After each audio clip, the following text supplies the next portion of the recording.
Hey Waffle Crew, I hope you're all doing fantastic. I'm Mark, and today we're diving into more Reddit tales. If you enjoy these stories, consider giving a thumbs up, subscribing, and maybe even hitting that notification bell. Let's jump into the first story. Big love to you all. Our first tale comes from No Orlando 25, titled, Am I Wrong for Making My Dad's Partner Retract a Falsehood She Told My Kids? To give some context, my relationship with my father isn't great, largely because of his partner, Blair. I don't despise her, but she's incredibly overbearing and immature. Boundaries? She treats them like suggestions. It's been this way since I met her, but it's gotten tougher since I became a parent, so I keep my distance. Anyway, Blair and my dad are planning a trip to Orlando this July. About a month back, Blair asked if my husband, our kids, 7-year-old son and 3-year-old daughter, and I wanted to join. I thanked her but declined as we're planning a trip next January and there's a good chance I'll be working in July. Also, I didn't mention this to her, but we've traveled to Orlando with her before, and my husband said he'd rather chew nails than repeat that experience. A week later, Blair mentioned they were buying tickets and asked if I was certain we wouldn't come. I confirmed we weren't. A few days after, my sister called saying Blair told her I was considering going while inviting her and her boyfriend. I reiterated to Blair that we weren't joining. Then she asked if she and my dad could take my kids to Orlando.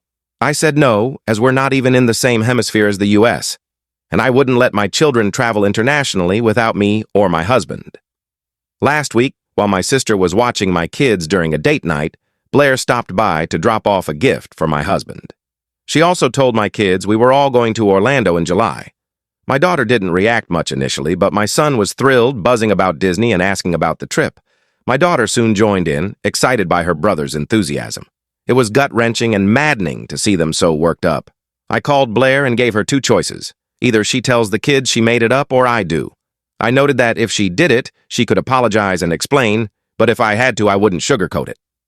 Blair chose to call the kids herself. I kept the call on speaker to ensure she apologized and clarified we weren't going. My kids, especially my son, were upset, but my husband and I talked to them and lifted their spirits. Yesterday, my dad texted, saying he didn't like how I handled it. Blair's upset, thinking the kids are mad at her. He wants me to apologize or at least get the kids to forgive her, but I don't see why I should. She lied to my children, and I'm not responsible for her emotions. We're still going back and forth, and neither of us is thrilled about it. Am I wrong? Absolutely not. You handled it well. This wasn't a mistake. Blair did this deliberately after you said no multiple times.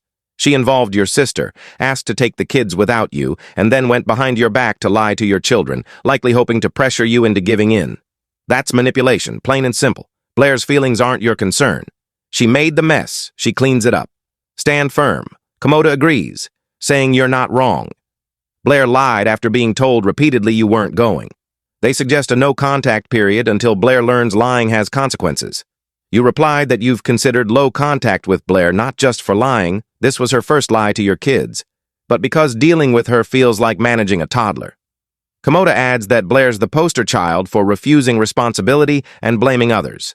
You noted that while you don't mind your dad's relationship with Blair, the issue is that you're the only one who sets boundaries with her. When your dad says no, which is rare, she ignores him. You don't care much unless it involves your kids, where you draw a hard line.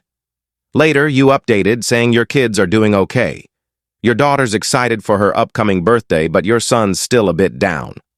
One night, while tucking him in, he asked why Blair was mean. You couldn't give a fair answer. She lied to manipulate you, either expecting you to drop everything for a July trip or to let her take your kids to Florida without you. Neither was happening. You and your husband opted for a time out. No contact with Blair until the holidays, extendable if needed.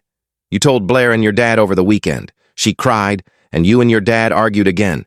He compared Blair to your kids, saying it's fine when kids are excited, but Blair's excitement gets squashed. That infuriated you.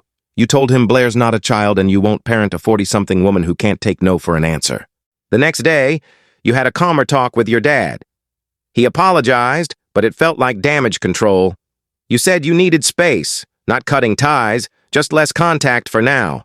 Looking back, you wrote the post to understand Blair's motives. But now you realize you don't need to.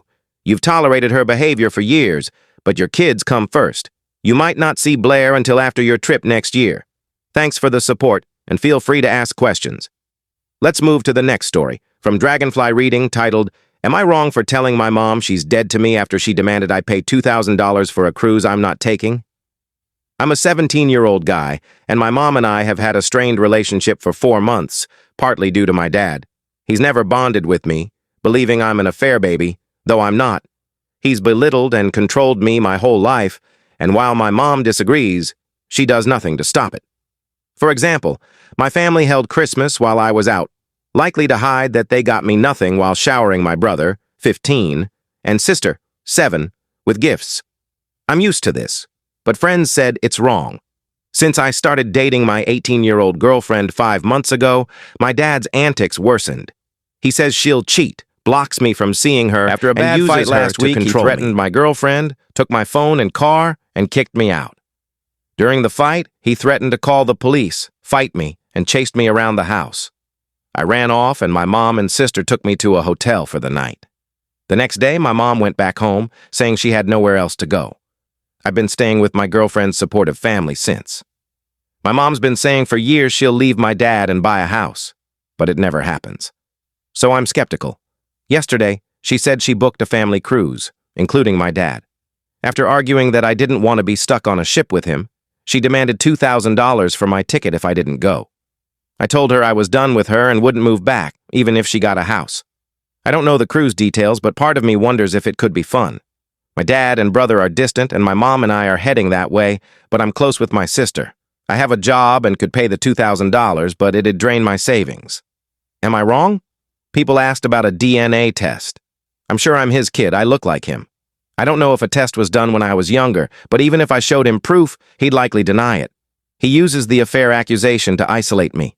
I can't afford a test now, as I'm saving for a car, but I might do one later for peace of mind. Your dad sounds abusive, and your mom's enabling him. She's not leaving him anytime soon. Booking a cruise with him proves it. You don't owe her $2,000. She didn't consult you. Being stuck on a ship with them sounds miserable. Protect your relationship with your siblings, especially your sister, by explaining it's about your parents, not them. Don't let your parents turn them against you. Consider child services or counseling through university or the military to navigate this. You're handling it with strength, but prioritize your safety and independence. In your update, you decided not to go on the cruise or pay. You're moving your money to an account your girlfriend's opening. Yesterday, you asked your mom for a day off school to spend with your girlfriend before her trip. She agreed, but later denied it to your dad, who texted you a threat. Then, he reported you for truancy. The cops came but said you were fine. Just don't miss too many days. Your dad then reported you for stealing his car, which you returned with proof of permission. Your mom's still pushing the cruise, now a 3-day one, but you're not going. She's threatening to report you as a runaway to force you home, though your dad doesn't want you there. You're 17, so legally you can't move out without their consent. You contacted a lawyer about emancipation who thinks you have a case. Your mom claims she'll have a new place by week's end, but you doubt it. Your girlfriend's family is supportive, driving you to school and work, as your family's cut you off. You're not responding to your mom's messages and they shut off your phone, but you're getting a new one. You're stressed about returning home and need advice. Skydiving Seuss says the police likely won't force you back, given their history of false reports and your emancipation efforts. Tremenda praises your strength and suggests community centers for support. Your girlfriend's parents are wary after the police visits, pushing for legal action. Prioritize emancipation and independence. It's a tough situation, but you're taking the right steps. Best of luck, and share your thoughts below. Our final story, flagged as entitled people on RS/Mark narrations from Lazuli73, is The Ballad of Peanut Butter John. Thanks for the love, Mark. I enjoy your videos daily. 3 years ago, I played Dungeons & Dragons with a paramedic. You don't ask first responders about their worst calls. It's polite to let them bring it up. But funny or entitled stories? They're eager to share. From stubbed toes to patients offering OnlyFans subscriptions, paramedics see wild stuff. This story's about Peanut Butter John, a frequent caller. Why the name? John loved peanut butter, eating it daily despite a severe peanut allergy causing anaphylaxis. Once a week, my paramedic friend or his colleagues would rush to John's, epinephrine ready, to save him from his legume obsession. They'd inject him, hospitalize him, and repeat the cycle. John's divorced, likely because his ex-wife couldn't handle the debt and trauma from his self-poisoning. I'm Canadian, my friend's American. In the U.S., Ambulance rides cost $100 to $500 to deter frivolous calls, but not for John. Everyone knew him and dreaded the nonsense. At my recent CPR training, I shared this story and jaws dropped, though the instructor wasn't surprised. Emergency work sees it all.